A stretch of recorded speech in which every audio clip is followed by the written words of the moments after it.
So welcome to Creative Chats. We're so glad to have you here today with us. Hala Younes, if you could just tell us about yourself and your background, please. Thank you, Hala. So I'm an architect. I was also trained in geography. I taught architecture and landscape reading in many schools of architecture in France and in Lebanon, and I am a practitioner architect. And currently I'm curating in Beit Beirut the Urban Observatory, which is a platform that features and encourage dialogue and discussions about architecture, planning, and the history of the city. So if you could tell us, if we can go a little bit back and maybe talk about how you took this career path. Oh, you are always conditioned from your young age to the career that you might embrace. Sometimes you oppose your parents and sometimes you go in the flow. So I was conditioned to be an architect because my godmother was an architect, my aunt. So, and at some point I said, no, I want to be a journalist. I want to do journalism. And I ended by doing architecture and talking mostly about architecture. So I mixed both. So this is how it got. A lot of the times, you know, we tend to contradict. I've been speaking to a lot of creatives, and it's the upbringing. When you are surrounded by other creatives, you end up being in the creative field. But a lot of us say, oh, well, I don't want to do what my mom and dad did, and then you find yourself maybe doing something similar. Yes, so research as well, and you were talking about geography, right? If you can also let us know more on that. It's not for the sake of research, because research in itself is a scientific field. Research in geography is a scientific field that is very interesting, but my interest was more in action, and how do you have an action on how do you have an input, and how are you active in the way your city is growing, and the land use of your country is developing, and how you see your landscapes vanishing and transforming. This was really a pain for me. I was raised during the Civil War. We had to leave Lebanon, and the distance you have from your country and from the landscape where you grew in, the distance and the time let you make you very sensitive to the changes. So I was seeing those landscapes and this country changing very fast, and it triggered my interest in landscape history, and in landscape management. And this is where I went to geography, because I think it's the field where you understand more and in the most comprehensive way the questions of landscape evolution, because training in urban planning or training in landscape design does not give you this insight, this understanding. So yeah, this is why I went to geography, but geography and planning, because geography alone stays a very scientific and very interesting field, but you are not in action. So geography and planning, you are in the action. Absolutely, you're having input and impact on the study.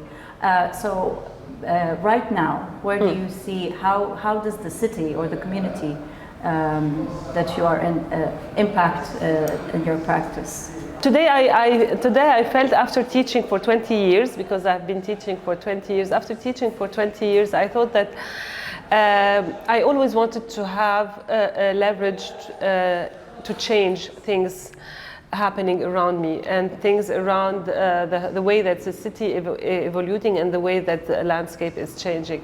So I try to do it through teaching, and it was not enough. I tried to do it by bringing Lebanon to the Venice Biennale, to the Architecture Biennale, because I thought it was a platform and it was a way to voice out the concern about about us being ruining our assets and our landscape, and I called it the place that remains. So I was shedding light on what was still beautiful in the country, to say that things are not lost, we still have a lot, but we have to see it and we have to be able to represent it in order to preserve it. And then I thought it was not enough, because it was not that it was a one shot, because after I did this, it set up the participation of Lebanon in the Venice Biennale, and the two following pavilions with Hala Younes and with the Collective for Architecture were both about landscape. So I was very happy that what I said, that we cannot talk about architecture without talking about landscape and without the setup of the roots of it was really set forward in the prosperity of what became the Lebanese pavilion. But then it was not enough, and then I had the opportunity and the time to engage with the beautiful team of Hikili in the revival of Beit Beirut, and we had the idea to set up and to enforce the idea of having an urban observatory in that space, and to have a space that would be dedicated to architecture planning and environmental questions, to be able to disseminate the knowledge, disseminate the ways of representing those issues, of talking about them, of shedding the light on challenges related to architecture, to planning, to the city, and to its growth. So I think maybe it is one step of this path, but we're beginning this step. So we had the opportunity with the reopening of Beit Beirut in April 13, 2025, to put in place this action, and I hope that it will be maintained, and that it will grow and thrive through time. It will need a lot of effort, it needs financing, it needs energy, it needs yeah, definitely. But that's I see that you like to challenge yourself, because as you were talking about your journey, it's always trying to find solutions, or more to add another layer that best showcases the work and what it means and how it can have a legacy and continue on. So, and I was actually going to ask you how you remain to the local fabric and have the outreach, the global outreach, which you've mentioned about the Nial. So the outreach that is interesting for me is the local outreach. I mean, I'm not there to say my interest was not to reach the world. My interest was to reach the Lebanese community, and sometimes in Arabic we say الكنيسة القريبة ما بتشفي. So you have to go abroad for people in your country to feel Sometimes, that yes. what you're saying is interesting. So you had to go to Venice to say out loud, we have to protect our territory, it's our assets, it's our main asset, and it's our treasure, for people to understand it, or to pay attention at least what you are saying. It's a shame that it has to go outside to but look it's within, always you know, it's always like this. Yeah. So if you can maybe share with us, what do you feel is the struggles that we face in the creative ecosystem in today's time? The struggle that we shape is that creative people are dismissed because they don't make money. خلينا ناخدها من الأول يعني basically we are not a sector that makes money. You have to just see the enrollment in universities, the best universities in Lebanon when it comes to creative curriculum. So people in the Lebanese university, the creative curriculum are packed because it's for free. Yeah. And people would pay, would sell their land, would sell their houses to give education to their children. So they do that when they send their children to the private universities to learn medicine and engineering and whatever. But they won't pay a penny for them to learn visual arts or fine arts or etc. So yeah, you just have to see the enrollment at the Lebanese American University, at the AUB, at the American University. They have people in fine arts curriculum, but it's 1 or 2 or 3, or when it's 7, it's really a very good year. So I know it also from my children. My daughter is studying cinema. She wants to become a DOP.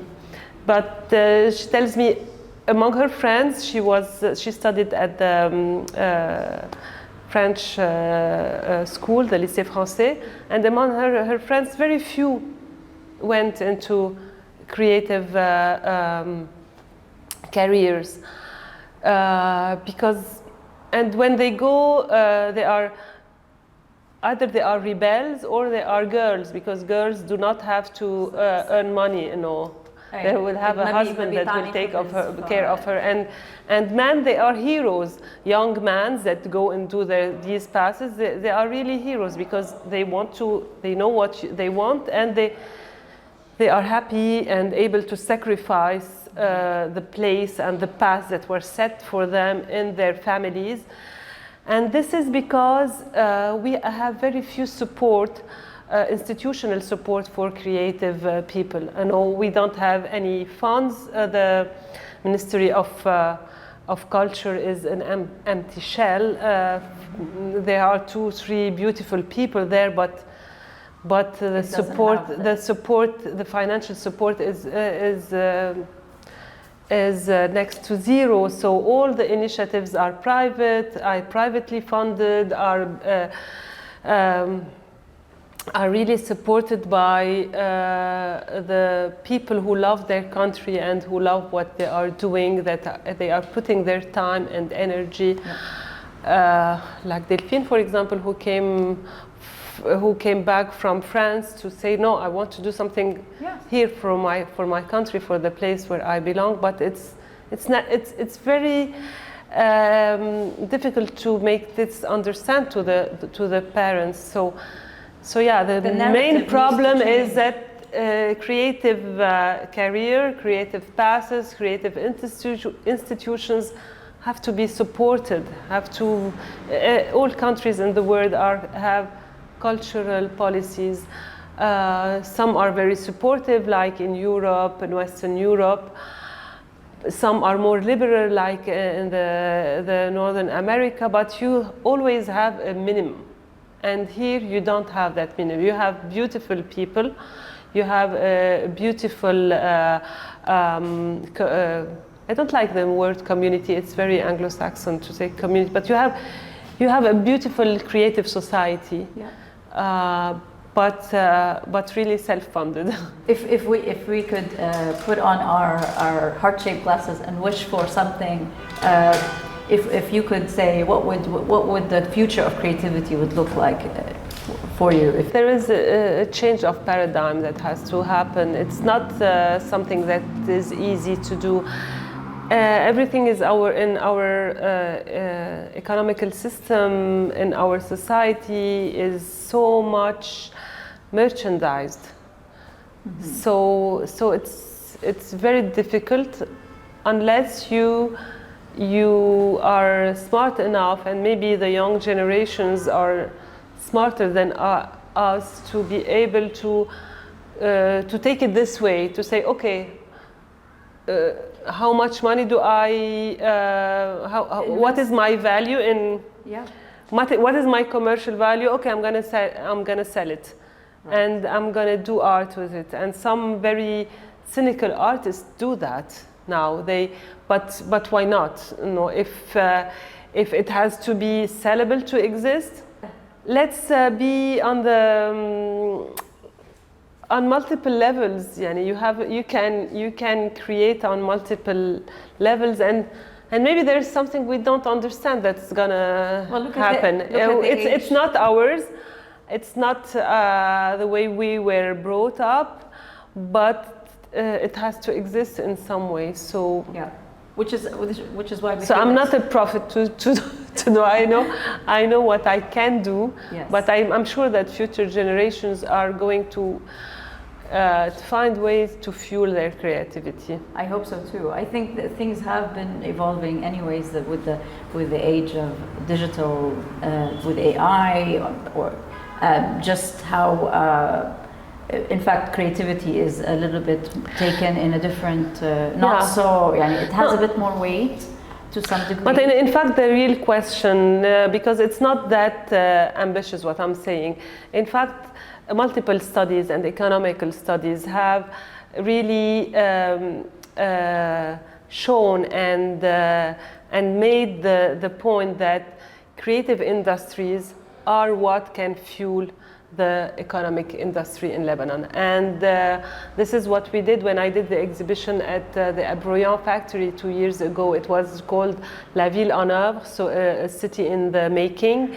And after the collapse of the economic, of the banks, we said that we still have our assets, because our assets are our minds and our creative industries, because Lebanon is very rich with that. And it has been demonstrated, I mean, mathematically, economically, that creative industry can